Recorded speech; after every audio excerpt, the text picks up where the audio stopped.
ராஜாக்களின் சிங்காசனத்தில். என்னை கேட்கிற அன்பு சகோதரனே, அன்பு சகோதரியே, அன்பு வாலிப தம்பி, வாலிப தங்கச்சி, God will promote you. God will elevate in other realm. இன்னொரு பரிணாமத்திற்கு உன்னை கொண்டு போவார்.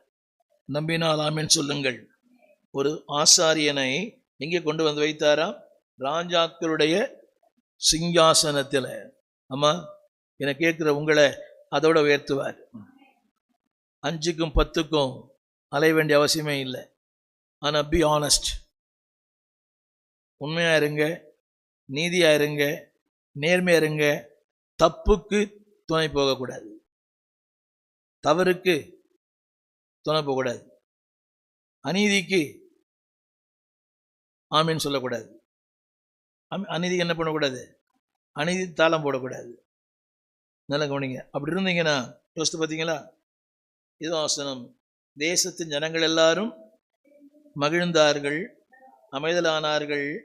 கவனிங்க, எல்லாரும் கரங்களை போய் சொல்லலாம். ஆண்டவர் பார்த்து எல்லாரும் கரங்களை போய் எழுந்திருந்து ஜெபிப்போம். அதை போடுறீங்களா? ஜாய் டு த சிட்டி,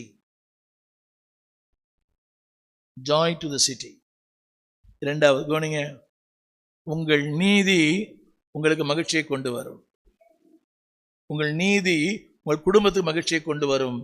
உங்கள் நீதி உங்கள் பட்டணத்துக்கு மகிழ்ச்சியை கொண்டு வரும். ஆனால் நிற்கிறது ரொம்ப கஷ்டம். நீதியாக வாழ்ந்தா என்ன வராது? என்ன வராதுன்னு? நீதியாக வாழ்ந்தா சோறு வராது. நீதியாக வாழ்ந்தா பையன் ஓட்டு துரத்திடுவான். ஆனாலும் தேவன் உங்களை உயர்த்துவார். 2 காரியம் செய்ய முடியும் உங்களால். அழிக்கவும் முடியும், ஆக்க முடியும். மாய்மாலமான வாழ்க்கை உங்களை அழித்து விடும், உங்கள் குடும்பத்தை அழிச்சிடும், அதான் உங்களோட பட்டணம் இருக்கிற வீட்டை அழிச்சிடும். நீதியாக வாழ்ந்தீங்கன்னா உங்களுக்கு ஆசீர்வாதம், குடும்பத்துக்கு ஆசீர்வாதம், நீங்கள் குடியிருக்கிற இடத்துக்கு ஆசீர்வாதம், உங்கள் பட்டணத்துக்கு ஆசீர்வாதம். எல்லாம் கரங்களை உயர்த்தி. நம்முடைய இந்தியா பாதுகாக்கப்படுவதே நம்முடைய ஜெபத்தால் தான். நம்முடைய சென்னை பட்டணம் பாதுகாக்கப்படுவதே நம்முடைய ஜெபத்தால். லட்சக்கணக்கான மக்கள் ஜெபம் பண்ணுறாங்க. இது ஆட்சியாளர்களுக்கு புரியல, மக்களுக்கு புரியல. ஏன் தெரியுமா? ஜெபிக்க ஒரு நீதிமான். ஆண்டவர் சொன்னார் இல்லையா, ஒருவன் இருந்தால், நீதிமான் ஒருவன் இருந்தால் அந்த பட்டணத்தை நான். உண்மைதான். அதே மாதிரி உங்கள் நீதி நிமித்தம் உங்கள் வீட்டை ஆண்டவர் பாதுகாக்கிறார். சொல்லுங்க பையன்கிட்ட, நான் கண்ணை மூடி இருந்தால் நீ செத்து போயிருப்படான்னு சொல்லுங்க.